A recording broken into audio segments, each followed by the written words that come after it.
The private jet from New York City descended through a pale orange sunrise, its silver wings cutting through quiet morning clouds before landing smoothly at Haneda Airport in Tokyo. Inside the cabin, Daniel Mercer barely noticed the view. His eyes were fixed on the presentation deck glowing on his tablet screen, charts, projections, market capture models. Months of negotiations had led to this morning. Daniel was not a man accustomed to uncertainty. As founder and CEO of a global artificial intelligence powerhouse, he had built his reputation on preparation and control. Investors described him as surgical. Competitors described him as ruthless. Employees described him as visionary, though few had ever seen him nervous. But as the jet taxied toward the private terminal, his phone vibrated. One message from his assistant. Kenji won't make it. Emergency surgery. No backup available in time. Daniel stared at the screen as if the words might rearrange themselves into something less catastrophic. Kenji Sato wasn't just a translator. He had been Daniel's cultural bridge to Japan for 5 years, sharp, diplomatic, able to soften Daniel's blunt American negotiation style without weakening it. Kenji understood not only the language, but the pauses, the honorifics, the subtle shifts in tone that meant everything in Japanese business culture. Daniel felt a cold pressure tighten in his chest. There was no time to find a replacement.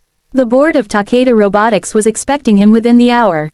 Their proprietary microsensor technology was the missing component in Mercer Technologies' next-generation AI medical diagnostic device.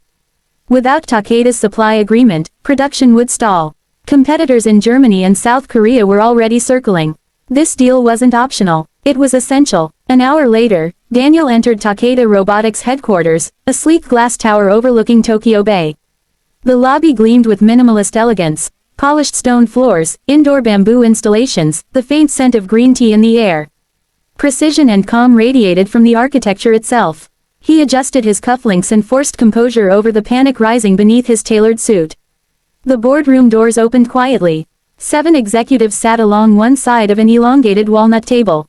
At its center sat Chairman Hiroshi Takeda, silver-haired, posture straight, eyes sharp with decades of disciplined leadership.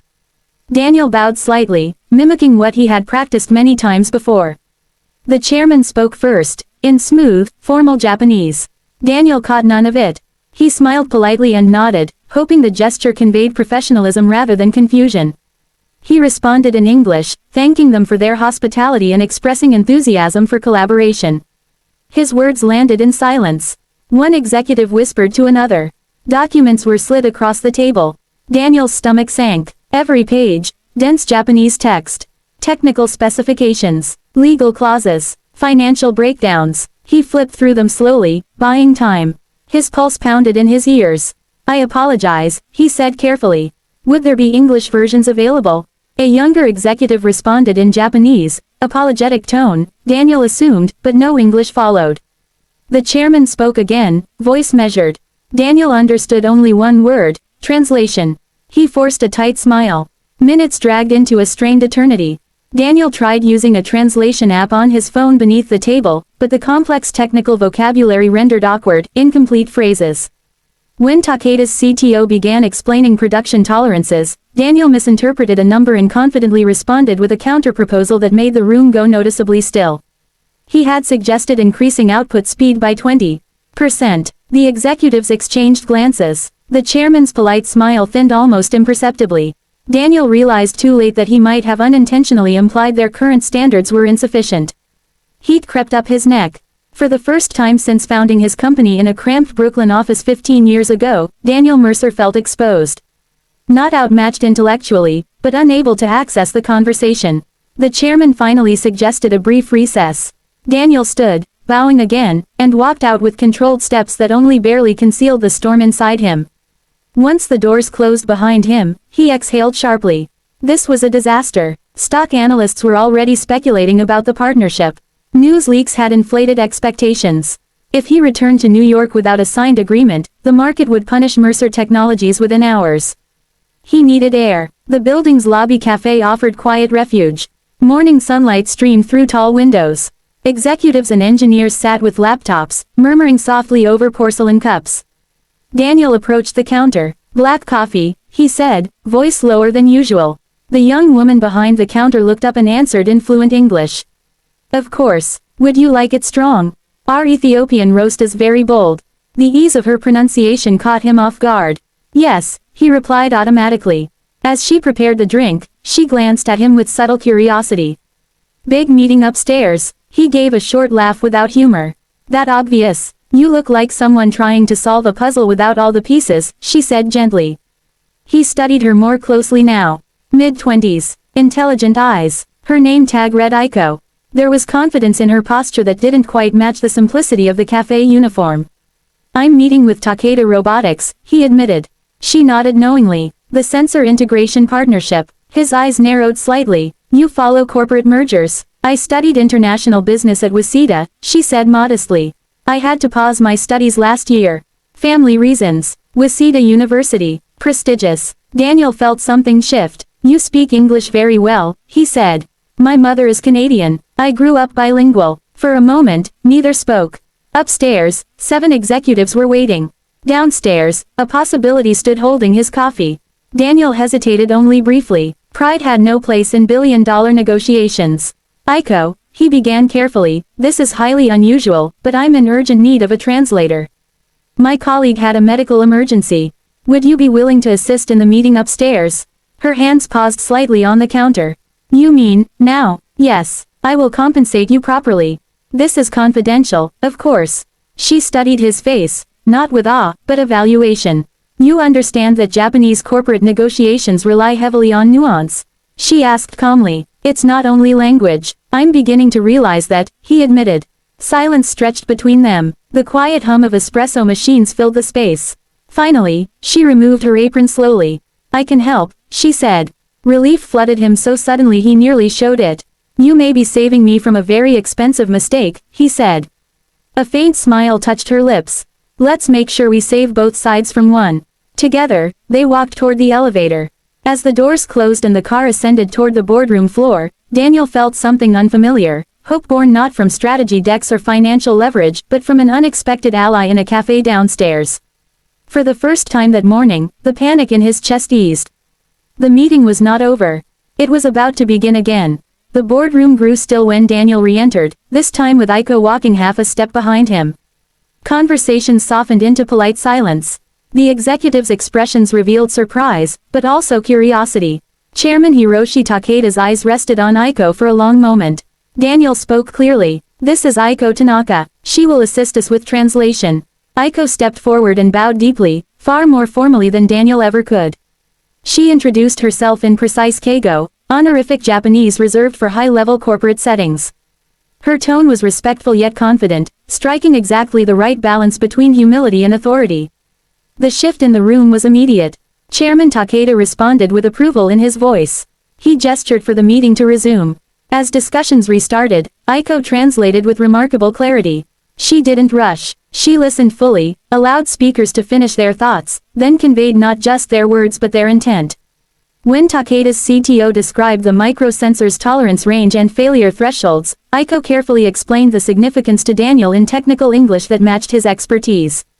Daniel's eyes sharpened. Now he could engage. He asked a question about scalability in North American manufacturing plants. Aiko translated, but subtly adjusted his tone, softening the edge that might have sounded demanding. When the CTO answered, she conveyed both the numbers and the cautious pride behind them. Daniel began to regain rhythm. Halfway through the session, the topic shifted to production timelines. Daniel leaned forward. If we're to launch in Q4, he said, we'll need output increased by at least 18% within 6 months. Aiko translated. The reaction was immediate. The CFO's jaw tightened. One board member folded his hands, expression unreadable. Aiko listened carefully to the response that followed. She did not translate immediately. Instead, she leaned slightly toward Daniel and spoke quietly in English. They feel the timeline suggests their current process is insufficient, she murmured. In Japanese manufacturing culture, speed must never compromise perfection. They hear pressure, not partnership. Daniel inhaled slowly. In New York, aggressive targets signaled ambition. Here, they could signal disrespect. He nodded once. Let's reframe, he said. This time, he spoke more thoughtfully. Mercer Technologies deeply respects Takeda Robotics' craftsmanship. We are eager to explore how we might support expanded production without compromising your standards. Aiko translated faithfully, her tone reflecting admiration rather than urgency. Chairman Takeda's posture eased. The CTO responded at length. Aiko explained that they could increase output, but only if Mercer co-invested in a secondary fabrication line in Osaka, allowing quality control teams to train jointly.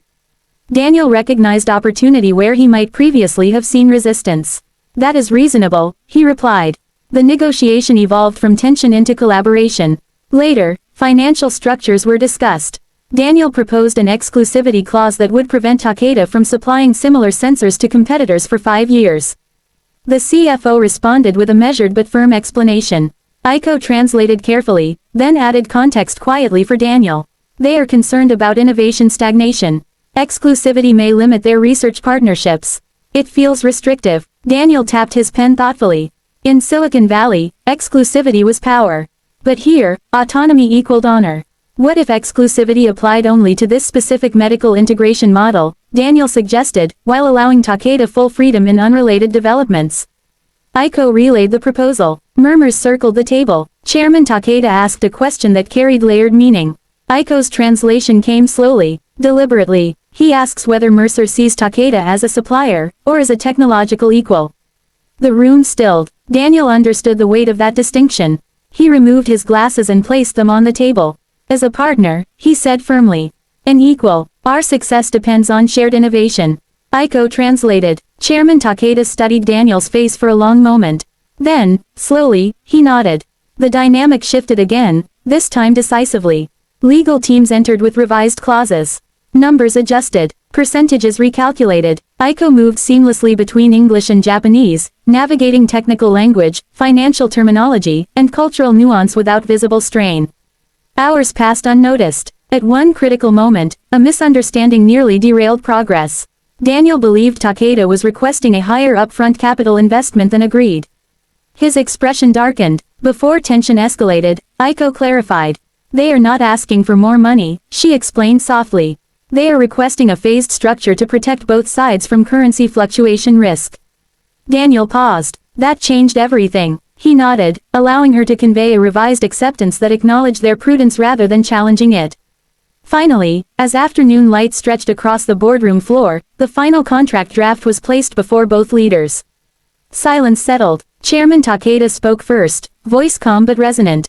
Aiko translated. True partnership is revealed not in perfect conditions, but in moments of difficulty. Daniel felt the truth of that statement settle into him. He signed. Takeda signed. The $1 billion agreement was sealed. Relief spread quietly through the room, not celebratory but dignified. But Daniel was not finished. As documents were gathered and legal advisors began quiet discussions, he turned toward Aiko. How long have you worked downstairs? He asked. She blinked, surprised by the shift in attention. 8 months. And before that, I studied international business and strategic communications. Chairman Takeda observed silently, interest evident. Daniel stood. I would like to make a proposal, he said. The room quieted again. Aiko Tanaka demonstrated today not only linguistic skill, but strategic insight and cultural intelligence that directly contributed to this agreement. Aiko's eyes widened slightly. I would like to offer her a position at Mercer Technologies, Director of Asia-Pacific Strategic Relations. Silence. One of the executives raised his eyebrows. The CFO leaned back, impressed. Aiko's voice barely rose above a whisper. Sir, I am a cafe waitress. Daniel shook his head. No, today you were the most valuable person in this room. Chairman Takeda smiled faintly. Talent reveals itself when given opportunity. Daniel continued, his tone firm but respectful. The role would include full executive compensation, relocation to New York City, and sponsorship to complete your university degree if you choose. You would report directly to me. The magnitude of the offer hung in the air. Aiko's composure trembled for the first time. She lowered her gaze briefly, gathering herself. May I have time to consider? She asked. Of course, Daniel replied. Take 24 hours. Chairman Takeda added something in Japanese, his voice thoughtful. Aiko translated softly, emotion touching her words. He says that whether you accept or remain here, today you honored both companies. A faint warmth spread through the room. As the meeting adjourned, Daniel stepped toward the windows overlooking Tokyo Bay. The city shimmered under late afternoon light, precise, resilient, alive. Just hours earlier, he had felt stripped of control. Now he understood something deeper. Power was not dominance. It was connection. As he walked toward the elevator with Aiko beside him, he glanced at her. "You didn't just translate," he said quietly. "You prevented me from making at least 3 catastrophic mistakes."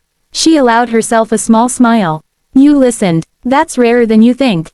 The elevator doors closed. $1 billion partnership had been secured. But for Daniel Mercer, the most valuable investment of the day wasn't written in the contract.